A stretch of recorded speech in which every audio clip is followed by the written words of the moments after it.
அக்கினிக்கு ஒரு குணம் இருக்கா? தாத்தான்னு கேட்டுக்கிட்டே இருக்குமா. எவ்வளோ பாவியை கொடுத்தாலும் நீ அக்கினி மேலே எவ்வளவு ரூல்டு நோட்டு அன்ரூல்டு நோட்டை போட்டாலும் அம்புட்டு கொஞ்ச நேரத்தில் அதுவும் அக்கினி ஆயிரும். அப்படிதான் பாவிகளை கர்த்தருடைய அன்பு தொற்றுச்சுன்னா அவனும் தேவனை போல மாறிடுவான்.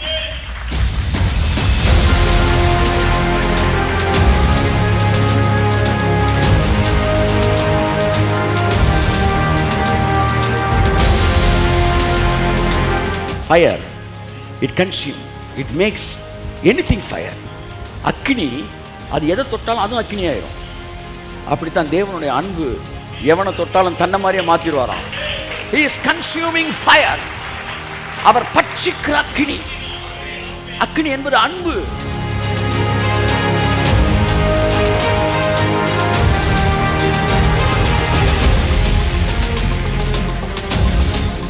ராஜ்யம் தொடங்கிவிட்டது, ஆளுகை இன்னும் தொடங்கவில்லை. ஆளுகை உங்களுடையது, ராஜ்யம் அவருடையது. கைதட்டுங்க ஒருத்தர். ஆமென்.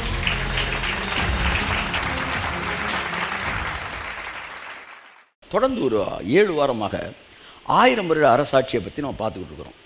1000 வருட அரசாட்சி அப்படின்னா 1000 வருஷம் தேவன் ஆளுவார் அப்படின்னு நினச்சிக்கிட்டு இருக்காங்க. அப்போ 1001வது வருஷம் வேறு யார் வருவா? இவன் 1000 ஒன்று 1000 நினச்சிட்டான். 999க்கு அப்புறம் ஒன்று வரும்ல 1000. அது ஆர்வக்கோளாறு. எதாவது ஆர்வக்கோளாறு? 1000 ஒன்று 999க்கு அப்புறம் வருதுல 1000. அந்த 1000 நினச்சில அதுதான் ஆர்வக்கோளாறு. அது இல்லைப்பா 1000. 1000னா பிப்ளிக்கல் மீனிங் இன்ஃபினிட்டி. கைத்தட்டுங்க. இன்ஃபினிட்டி. எங்களுக்கு தெரியாமலா ஏசுத்து 2000 வருஷம் ஆச்சு? ஏன் பிரசங்கத்துக்கு வரவன் இதை கூடயா பார்க்காம வருவாங்க? பிரசங்க ஆர்வக்கோளாறுல இல்லை, இப்போ உன் கேள்வி ஆர்வக்கோளாறுல இருக்கு. ஏசு செத்து 2000 வருஷம் ஆச்சு. ஏசு செத்து முடிந்ததுன்னு சொன்னப்போ 1000 வருஷம் அரசாட்சி தொடங்குச்சுன்னா கிபி 1000 முடிஞ்சிருக்கணும். 2011 இருக்குன்னு நம்மளுக்கு தெரியாதா? ஏன் கல்யாணத்துக்கு வரையும் தாலியை கூட எடுத்துகிட்டு வராமல் விட்டுருவாங்க. So we know that 2000 years went out. 1000 means it is not the number which is coming after 999. 1000னா கணக்கில்லாமல் நீங்கள் இப்பொழுது இருக்கிறதை பார்க்கிலும் இன்னும் 1000 மடங்கு அதிகமாகும்படி உங்கள் தேவனாகிய கர்த்தர் உங்களுக்கு சொன்னபடியே உங்களை ஆசீர்வதிப்பார். அப்படின்னு சொல்லும்போது 6.5 லட்சம் பேர் இருந்தாங்க. 6.5 லட்சம் பேர் புருஷர்கள். அப்போ இன்ட்டு 1000 போட்டுக்காங்க. அதெல்லாம் முடிஞ்சு எத்தனையோ வருஷம் ஆச்சு. உடனே அப்படியே ஃப்ரீஸ் பண்ணிடுறா, இனிமேல் வளரக்கூடாது அப்படின்னு அர்த்தமா? இல்லை. நட்சத்திரம் மாதிரி பெருகிட்டு 1000 நீங்கள் பெருக கடவுள்கள்னா பெருகிட்டே இருக்கும். அப்போ கடவுள் இந்த பூமியில் செய்கிற ஆட்சி வெறும் 1000 வருஷம் என்றால் அது மிகப்பெரிய ஒரு தரித்திரம். பைபிள் தெளிவாக சொல்லுது, அவருடைய ராஜ்யத்திற்கு சத்தமாக சொல்லு, கையத்தட்டு, அவருடைய ராஜ்யத்திற்கு முடிவே இராது. அப்புறம் 1000 சொன்னீங்க, 1000க்கு அர்த்தமே முடிவில்லைன்னு அர்த்தம். திடீர்னு இடையில படத்தோட தொடக்கமும் தெரில முடிவு. கமெண்ட்லாம் ரொம்ப இந்த மாதிரி ஆளுக்கெல்லாம் நீங்கள் செவி செவிக்கு கொடுக்காது. முன்னாடியும் பார்த்துருக்க மாட்டேன், பின்னாடியும் பார்த்துருக்க மாட்டேன். டபக்குன்னு குறுக்க படம் எங்கே ஓடிக்கிட்டு இருக்கு, என்ன நடந்துக்கிட்டு இருக்குன்னே தெரியாமல் அந்த இடையில முறுக்க சாப்பிட்டு லேட்டாக டிக்கெட் எடுத்துகிட்டு வருவாங்க. பிறகுள்ள அது ஊருக்கு போகும் வழி அறியாததினால் மூடனுடைய தொல்லை அநேகரை இழைக்கப்படணும். அதாவது வழி எங்கே போகிறோன்னு தெரியாதவன் கூட இருக்கவனெல்லாம் டிஸ்டர்ப் பண்ணிக்கிட்டே இருப்பானா.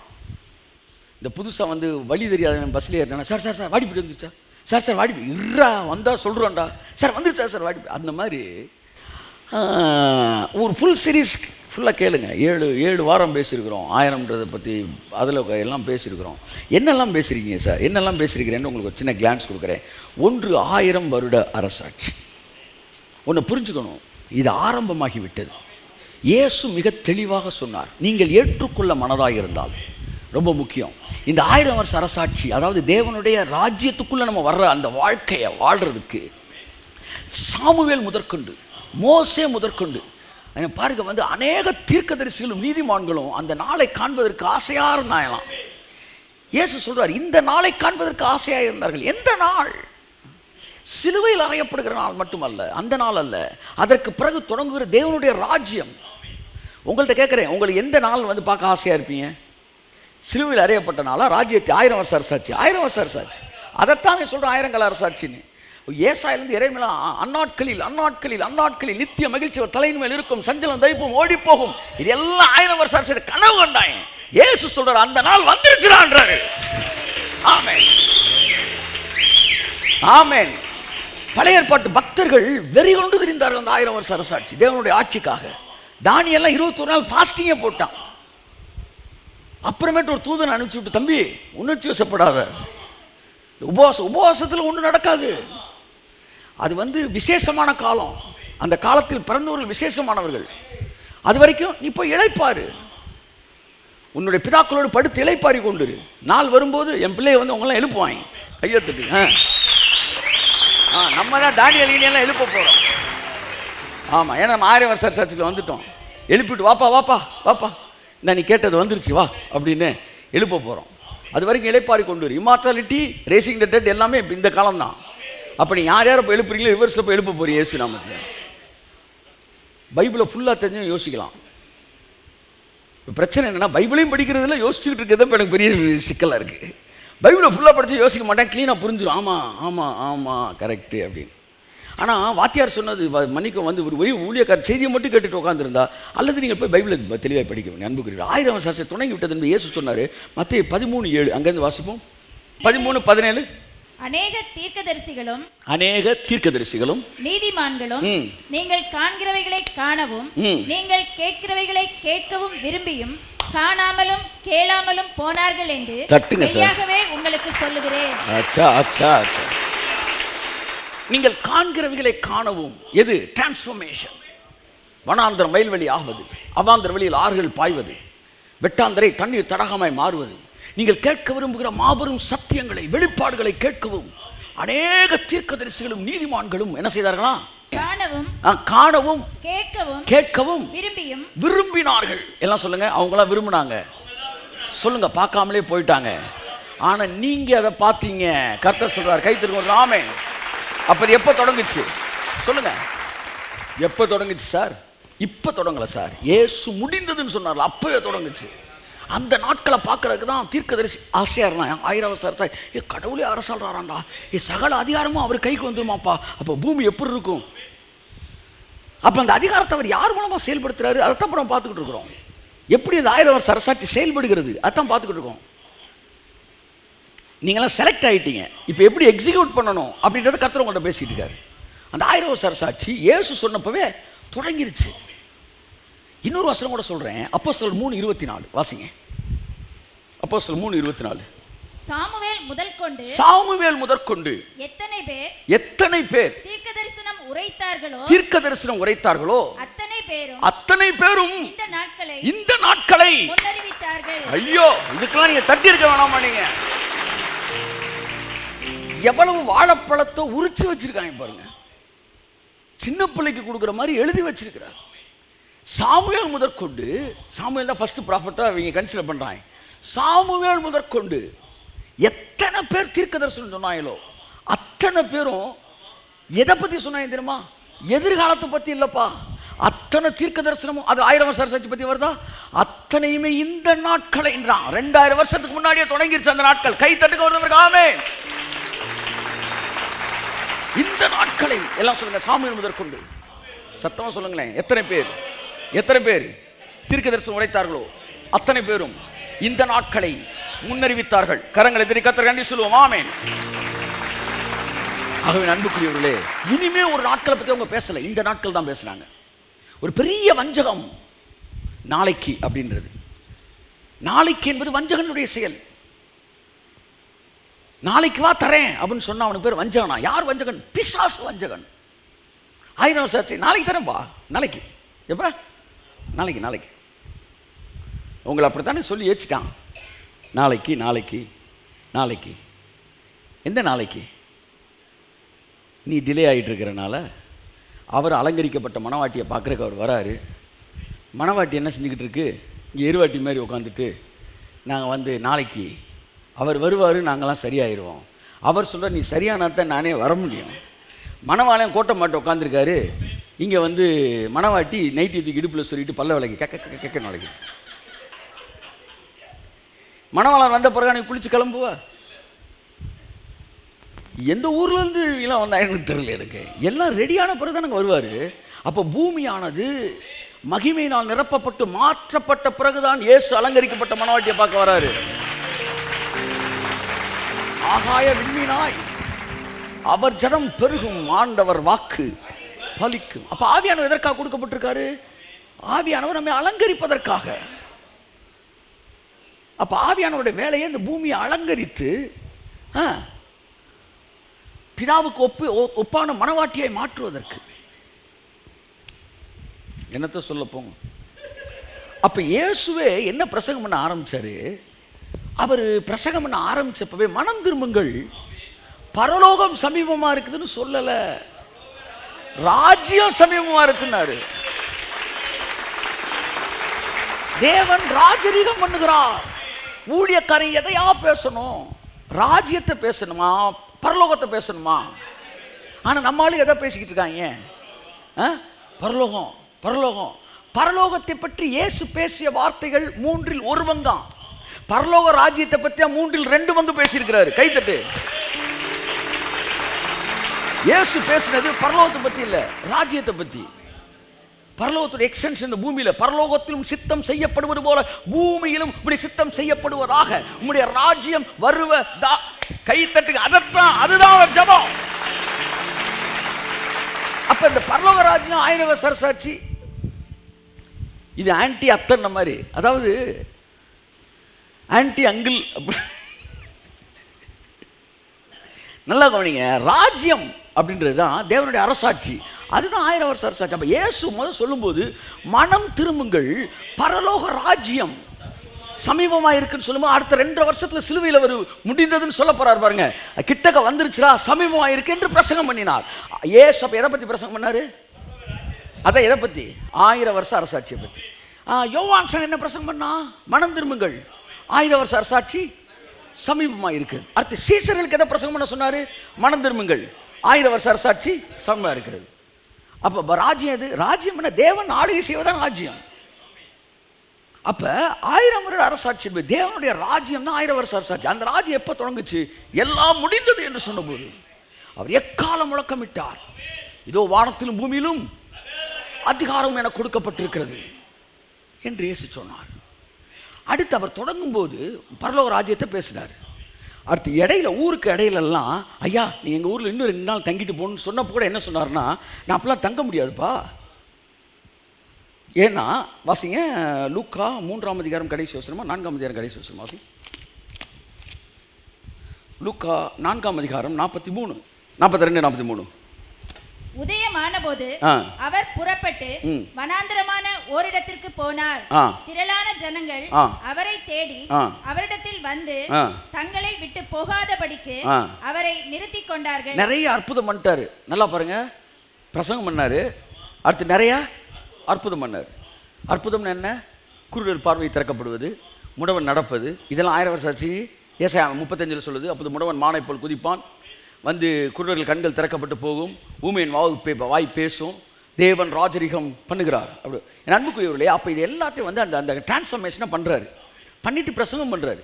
இப்போ முடிச்சுட்டு அவர் கிளம்பும்போது எல்லாரும் கொஞ்சம், ஐயா 2 நாள் தங்கிட்டு போங்கயா அப்படின்னு சொல்லி கட்டைய போடுறாங்க.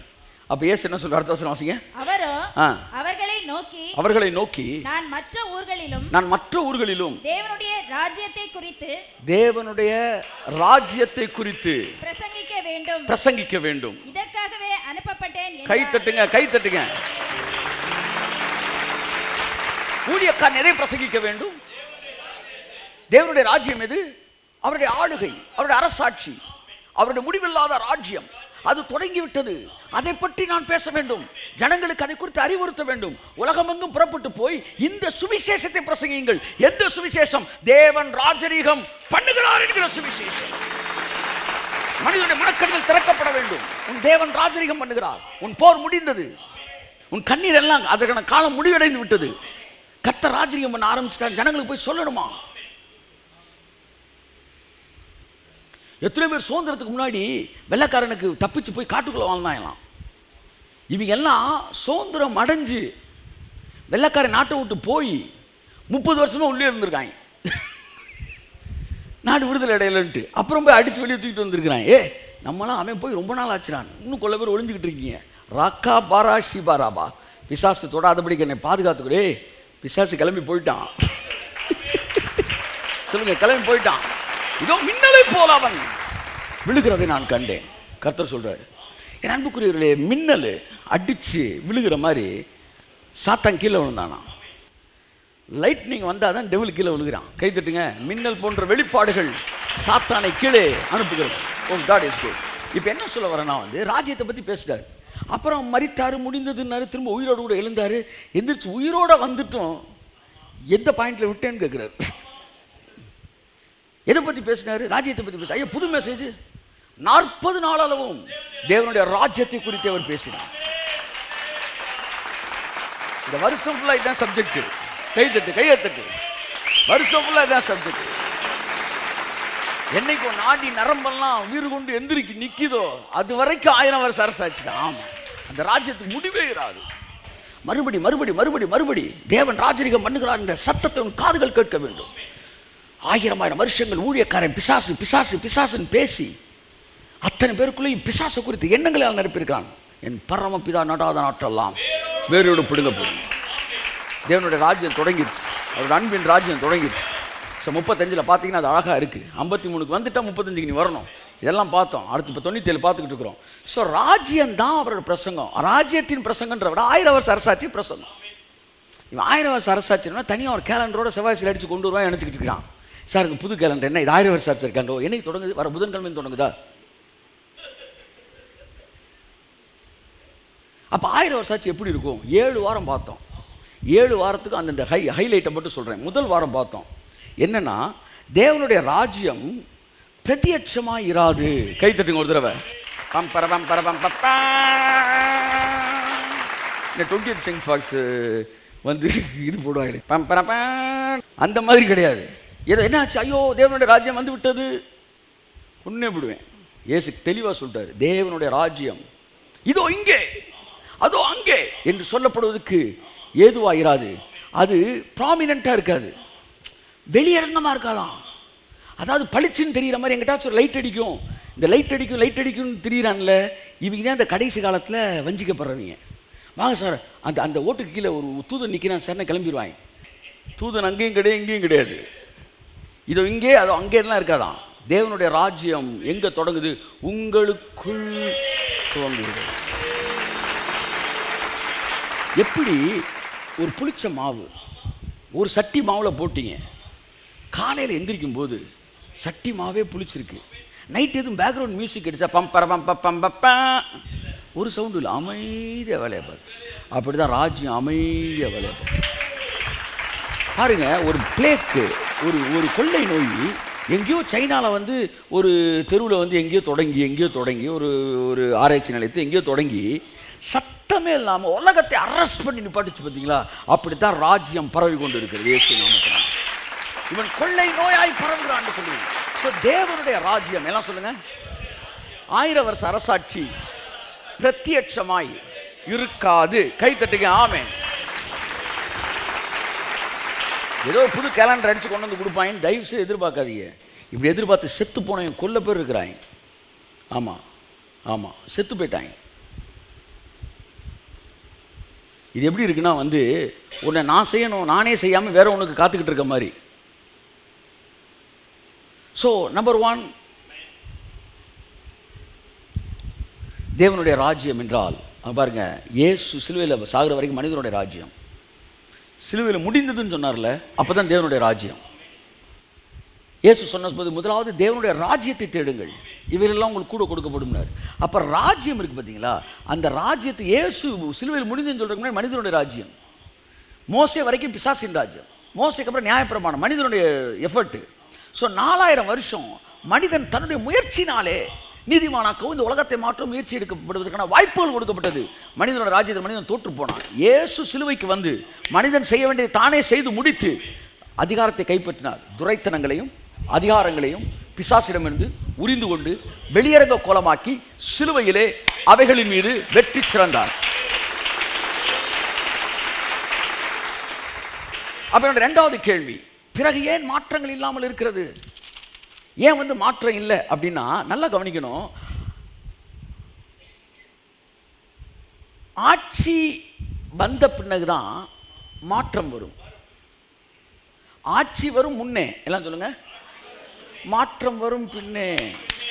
Price God. ஒரு அல்லேலூயா சொல்லுங்களேன். அப்ப நீ என்ன நினைக்கிற? மாற்றம் வரல, அப்ப ஆட்சி வரல போல. இல்ல, ஆட்சி மாறிடுச்சு. அப்ப ஆட்சி மாற்றம் வந்த பிறகுதான் மாற்றங்கள் வருகிறது. அப்படின்னா என்ன சொல்ல வர்றாருன்னா, 1000 வருஷ அரசாட்சி என்பது மாற்றப்பட்ட பூமி அல்ல, அது மாறுகின்ற பூமி. 1000 வருஷ அரசாட்சி என்பது மாற்றப்பட்ட இடம் அல்ல, அது மாறுகின்ற இடம். இந்த அரசாட்சியில தான் அது எல்லாமே மாறுகிறது. அதைத்தான் வந்து ஏசாயா 35 சொல்லுது, வனாந்திரம் வயல்வெளியாய் மாறும், அவாந்திர வழியில் ஆறுகள் பாயும். அப்ப வனாந்திரம் அங்க இருக்குதுல்ல, இருக்கு. அவாந்திர வழி இருக்குதுல்ல, இருக்கு. விக்கிரக ஆராதனை அங்க இருப்பார்களாம், அவர்கள் விக்கிரகங்களை தூக்கி எறிவாங்களாம். இதெல்லாம் ஆட்சியில நடக்கும். நடந்து பூமி மாறுது. அந்த மாறுகிற ஒரு இடம் தான் 1000 வருஷ அரசாட்சி. பலவீனமான சரீரம் பலமுள்ளதாய் மாறுகிறது. வறுமை தரித்திரத்தில் இருக்கிறவர்கள் ஐஸ்வர்யவான்களாய் மாறுகிறார்கள். இதெல்லாம் ஏன் நடக்குது? எல்லாருக்கும் 1000 வருஷ அரசாட்சி. பறையருக்கும் இங்கு தீய, புலையருக்கும் விடுதலை. இழிவு கொண்ட மனிதன் என்று எவனும் இந்தியாவில் இல்லையேன்னு பாரதி பாடினான். விடுதலை கொடுத்தப்ப அங்க நல்லவனுக்கு மட்டும் விடுதலை கிடைக்கலாம். பறையருக்கும் இங்கு தீய, புலையருக்கும் விடுதலை. நல்லவனுக்கும் கெட்டவனுக்கும் சேர்ந்து விடுதலை கிடைச்சு. அப்படித்தான் 1000 வருஷம். கையை தட்டு. ஆமா, அந்த அரசாட்சியிலே தேவனை ராஜாவாய் கொண்டிருக்கிற வாழ்க்கை செழிப்பதையும் தேவனுடைய அரசாட்சியையும் புறஜாதிகள் பார்க்கிறார்கள். பார்த்து தங்கள் விக்கிரகங்களை தூக்கி எறிந்து இவரே மெய்யான தேவன் என்று வருகிறார்கள். அக்கினி அவர்களை, அன்பின் அக்கினி அவர்களை பட்சிக்கிறது.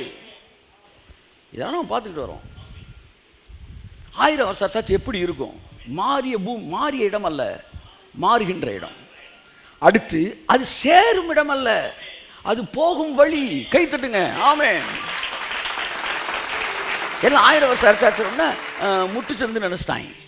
நேராக போய் மூடையெல்லாம் இறக்கி வச்சுட்டா பாடா 1000 வருஷ அரசாட்சி. 1000 வருஷ அரசாட்சின்றது போய் ஒரு புல்வெளி தரையில் உட்காந்து அப்படியே தண்ணியை கோரி குடிச்சு தூங்குறது கிடையாது. 1000 வருஷ அரசாட்சி என்பது சீயோனுக்கு போகிற வழி.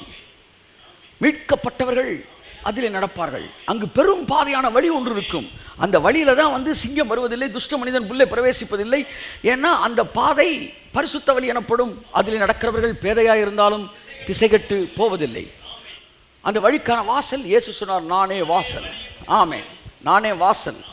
ஆமாம். அப்போ 1000 வருஷ அரசாட்சிக்கான வழினா அதுக்கு வாசல் இது. கையை தட்டிரு. எல்லாம் சொல்லுங்க, 1000 வருஷ அரசாட்சி வழி. சத்தமா சொல்லுங்க, வழி. இயேசு வாசல். வாசல் சொல்லுங்க. 1000 வருஷ அரசாட்சி சத்தமா சொல்லுங்க, வழி. நான் 1000 வருஷ அரசாட்சின்னு கேட்பேன், நீங்க வழின்னு சொல்லணும். நான் இயேசுன்னு கேட்பேன், நீங்க வாசல். 1000 வருஷ அரசாட்சி சத்தமா, வழி.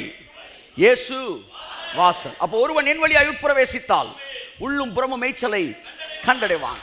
இயேசுக்குள் வருகிறவர்களுக்கு இந்த 1000 வருஷ அரசாட்சி அன்றைக்கே தொடங்குகிறது. அவர்கள் மனநிலை, அவர்களுடைய மனது மனது வந்து புதிதாக்கப்பட அவர்கள் வாழ்க்கை மறுரூபமாக்கப்படுகிறது. உங்க வாழ்க்கையில இதுக்கு முன்னாடி இருந்ததுக்கு இப்போ இருந்து எவ்வளோ வித்தியாசம் சார்? நான் 30 வருஷம் பிரசங்கம் பண்ணி சார். 90ல் என்னோட ஃபர்ஸ்ட் பிரசங்கம் நான் ஸ்டார்ட் பண்ணேன் சார். இன்னைக்கு வந்து 2000, 2010, 2020, 21 31 வருஷம் நான் பிரசங்கம் பண்ணியிருக்கிறேன். 23 வருடங்கள் நான் வந்து மோசையின் பிரமாணங்களின் அடிப்படையிலே இயேசுவை பிரசங்கித்திருக்கிறேன். அடுத்து இப்போ ஒரு 7-8 வருஷமாக வந்து நான் என்ன பிரசங்கம் பண்ணுறேன்? சிலுவையில் அறியப்பட்ட இயேசுவும் அதனால் உண்டான வந்து தேவனுடைய ராஜ்யத்தை நான் பேசிக்கிட்டு இருக்கிறேன். இந்த ரெண்டுலேயுமே என் செய்தியை கேட்டவங்க வந்து பழைய செய்தியை கேட்டவன் போர் அடிச்சோ, புதிய செய்தி கேட்ட சூப்பராக இருந்துச்சுன்னு சொன்னது கிடையாது. பழைய செய்தியை கேட்டவன் இப்போ எந்த அளவுக்கு நீங்கள் எக்ஸைட்மெண்ட்டாக இருக்கீங்களோ அதே அளவு பீக்கில் வச்சுருப்பேன். அவங்கள 50 பேரும் வந்து ஃபிங்கர் டிப்பில் தான் வச்சுருக்குது. They will hanging on my words. அப்படி 5000 பேரும் அடுத்த ஸ்டேட்மெண்ட் சொல்கிற வரைக்கும் அப்படியே பின் ட்ராப் சைலன்ஸ் தான் இருக்கும். அரெஸ்ட் பண்ணி தான் இருப்பாங்க மக்கள். ஏன்னா சீனாய் மலையில் ஒரு மகிமை இருந்துச்சு. ஆனால் அந்த செய்தி முடிஞ்சோடனே என்ன சொல்லுவாங்க, சார் செய்தி சூப்பராக இருக்குது சார், உங்களுக்கு இந்த வயசுல நாங்களாம் நம்பவே முடியல சார், செய்தி சூப்பராக இருக்குது சார் அப்படின்னா.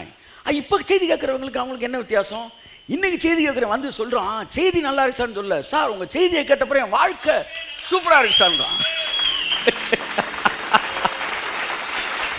ஸோ நம்ம செய்தி சூப்பராக இருக்கக்கூடாது, செய்தியை கேட்குறேன் வாழ்க்கை சூப்பராக இருக்கணும். அந்த 23 வருடம் மோசையின் பிரமாணங்களை கேட்கும்போது கேட்குறதுக்கு நல்லா இருந்துச்சு, வாழ்க்கை நல்லா இல்லை.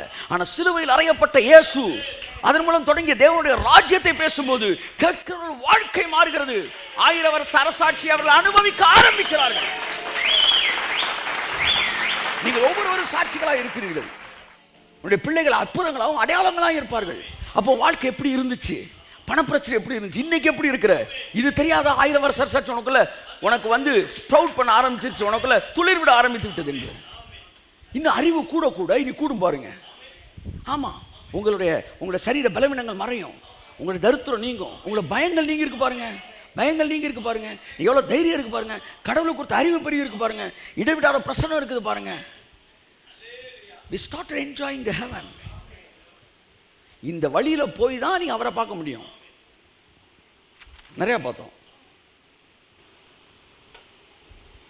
ஒன்று பிரத்யட்சமாய் வராது, ரெண்டாவது அது சேரும் இடம் அல்ல, அது போகும் வழி, மூன்றாவது மாற்றப்பட்ட இடம் அல்ல, 1000 வருஷ அரசாட்சி மாற்றுகிற இடம், நாலாவது அது புறஜாதிகளும் இருக்கிற இடம், கோட்டான் குஞ்சுகளும் என்னை கனம் பண்ணும், வலு சர்ப்பங்களும் கோட்டான் குஞ்சுகளும் என்ன சாமிடா அவரு அப்படி சொல்லுவாங்க. ஆமென்.